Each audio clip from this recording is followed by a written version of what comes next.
आज हमारे देश के अंदर कोरोना आए हुए 7 महीने हो चुके हैं।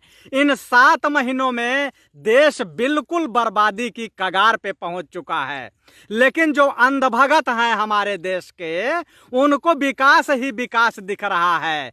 लेकिन जब हमारे देश के अंदर एक प्रधानमंत्री ऐसा बनेगा जो बिल्कुल झूठा होगा, बिल्कुल नकारा होगा, तो देश की बर्बादी सुनिश्चित है। और आज देश पूरी तरीके से बर्बाद हो चुका है।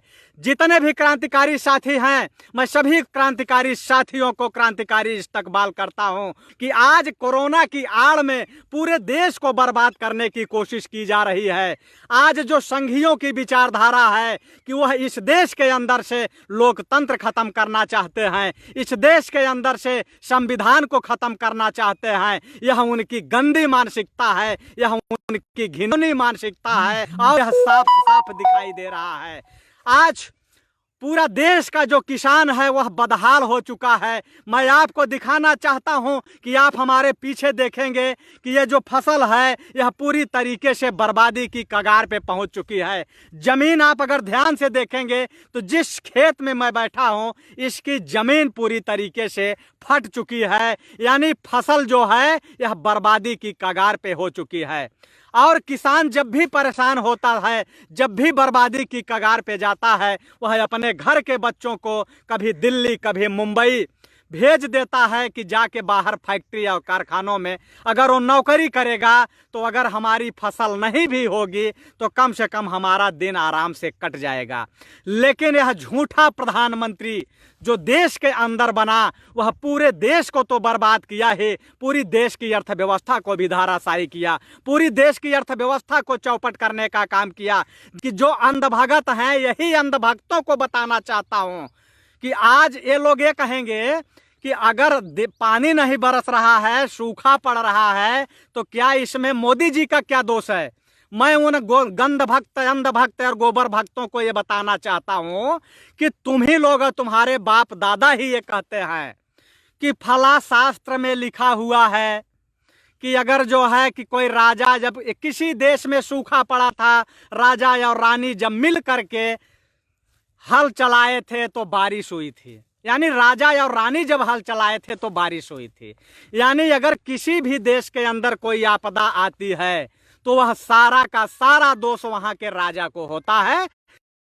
में लिखा हुआ है, यह शास्त्रों में लिखा हुआ है कि किसी भी देश के अंदर अगर कोई प्राकृतिक आपदा आती है तो वह राजा का दोष होता है। और राजा के दोष को निवारण के लिए तमाम पंडे पुजारी होते हैं, वो हवन कराते हैं, यज्ञ कराते हैं। राजा और रानी दोनों जब बैठ के हवन और यज्ञ करते हैं तो वह दोष जो है वो दूर हो जाता है। लेकिन ये अंधभक्तों को बताना चाहिए कि हमारे जो मोदी जी हैं और हमारे योगी जी हैं, इन दोनों को पति पत्नी सहित बैठ के यज्ञ करना चाहिए, हवन करना चाहिए या हल चलाना चाहिए, तब जो है आपदाएं दूर होंगी।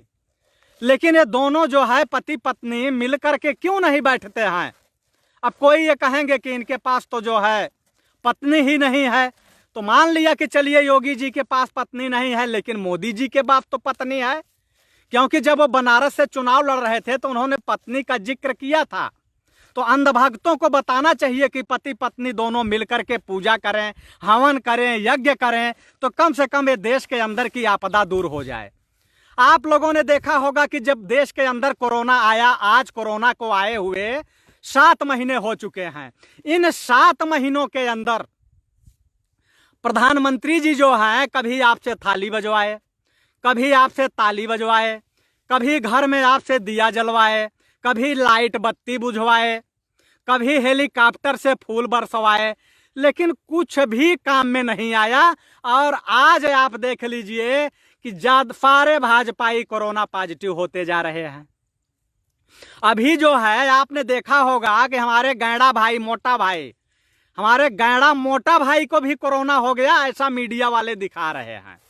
तो मैं ये कहना चाहता हूं, मैं ये पूछना भी चाहता हूं गोबर भक्तों से, गंध भक्तों से, अंधभक्तों से कि तुम लोग तुम्हारे प्रधानमंत्री बता रहे थे कि घरों के बाहर मत निकलिए, लॉकडाउन रहिए, लक्ष्मण रेखा, उन्होंने लक्ष्मण रेखा का भी जिक्र किया था कि लक्ष्मण रेखा जो है, अगर इसको पार करके बाहर जाओगे तो आपको कोरोना हो जाएगा। तो क्या उन्होंने, अमित शाह, उनकी बातों का पालन नहीं किए? लेकिन मैं ये देख रहा हूं कि सारे अमीर लोग, सारे राजनेता लोग को कोरोना हो जा रहा है। आखिर कोरोना क्यों हो रहा है उनको? ये कहीं रात में जो है लक्ष्मण रेखा तो नहीं पार करते हैं, किसी बियर बार में तो नहीं जाते हैं, किसी होटल बार में तो नहीं जाते हैं। आखिर इनको कोरोना होता कैसे है? अभी आप लोग देख रहे होंगे कि हमारे प्रधानमंत्री जी क्या बोल रहे थे, जानते हैं?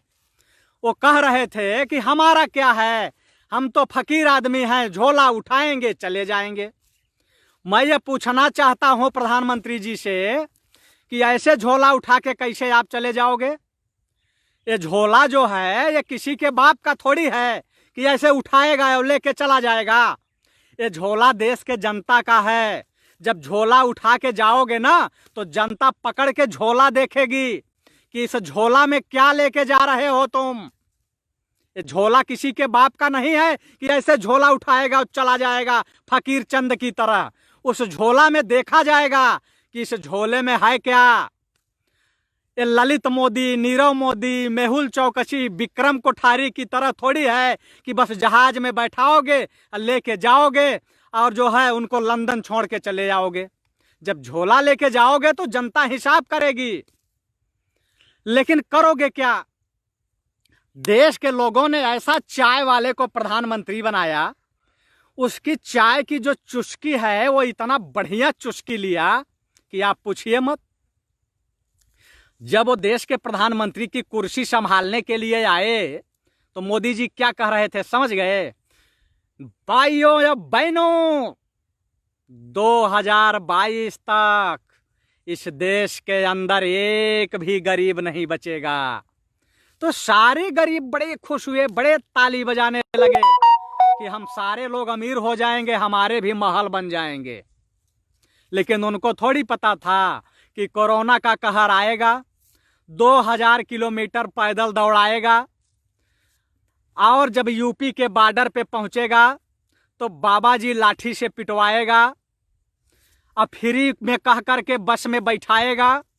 नेशनल दस्तक की आपसे गुजारिश है कि अगर इसको बचाना चाहते हैं तो नेशनल दस्तक को सब्सक्राइब करने के लिए रेड कलर के सब्सक्राइब बटन को दबाएं, फिर बेल आइकन की घंटी दबाएं। नेशनल दस्तक को बचाने के लिए बहुत जरूरी है कि हर खबर को शेयर करें, लाइक करें, कमेंट जरूर करें।